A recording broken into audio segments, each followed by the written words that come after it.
We wanted a standalone movie. We wanted one that wasn't involving the Ring of Power or Sauron the Dark Lord. Returning in this way to Middle-earth, we wanted it to be fresh. The boy I knew would never wish for war. The boy you knew is gone. Fire!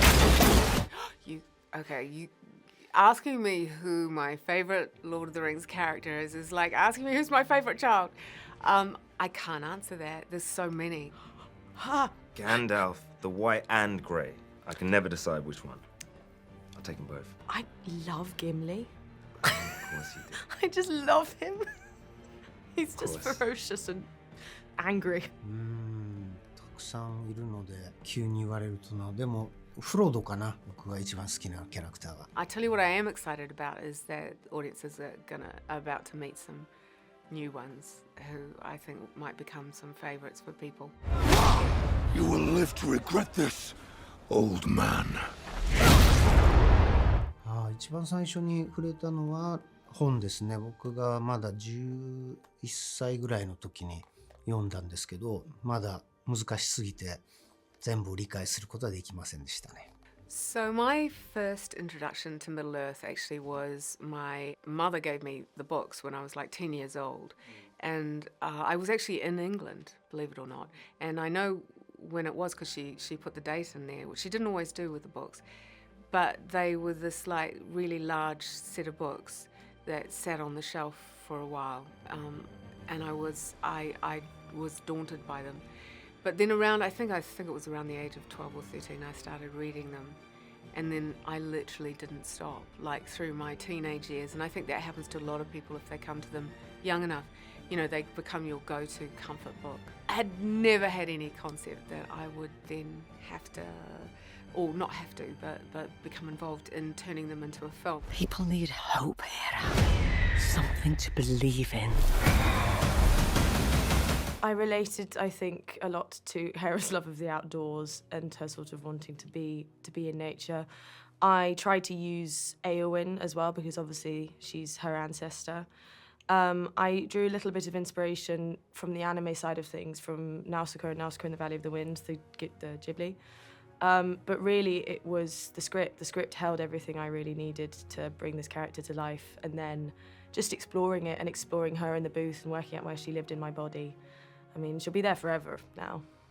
We also had an amazing team of, as we were saying before, Middle-earth encyclopedic knowledge, supporting us and giving us backstories about where these characters come from. And then from there, we were able to just play and find something. In terms of relating to the character, Fréaláf is much more of a good guy than I am, right? I'm just gonna put it out there. I know what being a good guy is, it's just often I have chosen in life to do the naughty thing instead, right? Fair enough. Fréaláf isn't like that. No. It's about nobility and Man of honor. Man of honor. I'm working on it. Honestly, I am, but yeah, he is. Be more like Fréaláf. He is. He's someone to look up to. That should be your mantra. Be more like what would Fréaláf do? More like Fréaláf do. Yeah.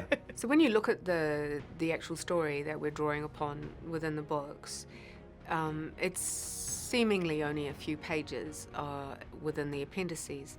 However, if you really look at it, there's a lot more there that you can draw upon within the greater context of the Lord of the Rings books. So the culture of the Rohirrim runs all the way through from book 2 right the way through to the end of Return of the King. You know, the Rohirrim are in there. So we had a strong sense of them as a culture and a people and their history.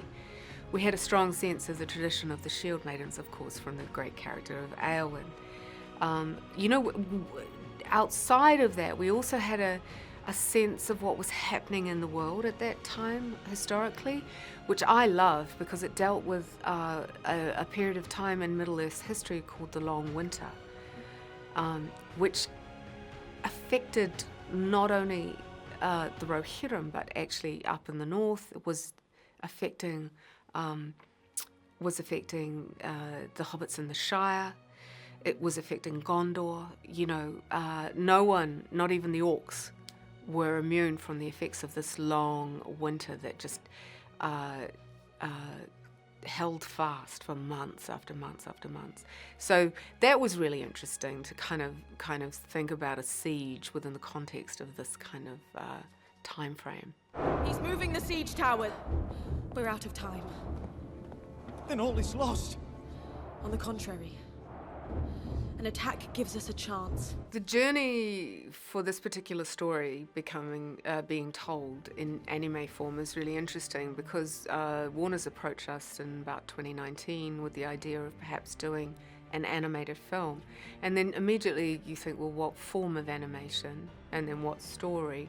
And it took a while to marry those two thoughts together. And it wasn't until in about, I think it was 2021, they came to us and said, what about anime? And weirdly, this story immediately popped into my mind. I instinctually felt it was going to fit within the great Japanese filmmaking anime tradition, that this particular story would work there.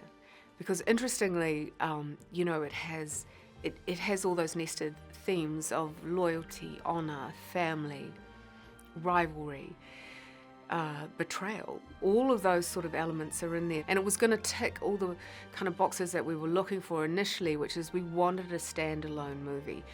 We wanted one that wasn't involving the Ring of Power or Sauron the Dark Lord, or we wanted a story that wasn't going to necessarily pull in any of the original characters from the live action movies. Not that I don't think you could do that, it's just returning in this way to Middle-earth, we wanted it to be fresh and to be able to introduce audiences to new characters. This has been 3 years on and off. When we first read the script, we saw storyboards together in Piccadilly and got very overexcited. The script held so much heartbreak and emotion and joy in it. I cried reading it and couldn't wait to get started. Yeah, the sense of adventure was there from the very off, not just for the characters in the script, but then us going on this journey for 3 years as well. And then at each chapter of this journey, this 3-year journey making this, there's been a new wave of excitement that's come back. Like it all starts to sink in, and then it's another element starts to sink in a bit later. Like, oh my God, this is actually quite a big deal. Yeah. The wisest move is to fall back to our strongholds. Light the beacons. Call for aid from Gondor. 最初はもうちょっと小さなプロジェクトのつもりでロード・オブ・ザ・リングをその日本のスタイルのジャパニーズスタイルのアニメーションで一本の映画として作ってみようということだったと思うんですね。で原作も10ページ前後の短いストーリーをベースにしていたので、もっと小さなもうちょっと気軽に作るつもりで最初はスタートしたんですけど、どんどんその制作していくうちにこのプロジェクトが大きくなっていって、最終的にこう完成した時にはこれは本当にスタートした時は想像もしなかった大きなこう世界中の人に見せる映画になっていたので、すごく驚いているし感激もしているんですけど、正直まだこう全世界公開っていうのが少しピンときてない状態ですね。First pass was just recording the script, and we had a lovely actor opposite us called Alex Jordan who would read every other character except ours. Talent. And then we would go away for a year and the artists would do their thing, and then we'd come back and you'd have a bit of the animation and then you'd dub over what you'd already done. They might have added, some more dialogue, and then this last pass that we did, they basically finished the animation. And so it was just fine-tuning some points and adding a bit of emotion here and there and doing some more fighting. It was great. Yeah, I had to do a pickup in my own house. Right? Oh, what? Yeah, and it was on New Zealand time as well. So it was about 2 a.m. Like, we really need this plan. I was like, but I'm not anywhere near a studio. It's 2 o'clock in the morning. And guess where I was? I was at my parents' house dropping off my dogs. So I had to go up to the bedroom that I grew up in, which is all boxed up now. Oh my gosh. And guess what I should find? What? The original Lord of the Rings trilogy right in front of me. It was one of these full circle moments, right? All right. It was. It was good. That's it was amazing. good. Yeah, and I was like, Philippa, look. 世界的なこうロード・オブ・ザ・リングという IP を作ってきたスタッフであり、脚本家であり、プロデューサーである人たちと仕事をするっていうのはとてもエキサイティングな経験でしたし、僕が今まで見てきた日本の国内でアニメを作ってるスケールとはこうさらにスケールをはるかに超えたこうスケールで映画を作ってきた人たちなので、彼らの経験もそのテクニックもすごく刺激的だったし、一緒にやっていて楽しい経験でしたね。One of the things with trying to find a director, of course, is having someone who is open to stepping into a world that's been created by a director such as Peter Jackson. And we were really lucky. Kenji Kamiyama came to this story not only as someone who had a love for the work of Tolkien himself, but also came to it not just as a director, but also as a writer, you know. So he had a huge amount of respect for that storytelling process. He was very open. I mean, he's just got such a command visually of how to... So he was able to take the original elements of the live action films and then just transform them into this beautiful art form, you know, which is anime at its best. And you know, that's just been a privilege to watch him go through that process. Beyond that, it's also a story that begins in an epic form and then becomes actually interestingly more claustrophobic, and that Kenji Kamiyama immediately understood how to do that. I think in a Western story tradition, maybe you would have looked at it and tried to restructure it, because actually the biggest battle in the whole story happens at the end of the first act, and then the story devolves into this quite intense, claustrophobic, it takes on a different shape. And he relished that challenge. 全般的にはアニメで描くのは不可能だと言われてたその2000機のこう騎馬兵とランレンディングのソルジャーとのこう戦闘シーンとかはもうアニメで映像にするのはちょっと難しいんじゃないと言われていたのを実現したところっていうのはすごく誇りに思ってます。ただ一番自分で好きなのはその主人公のヘラというキャラクターが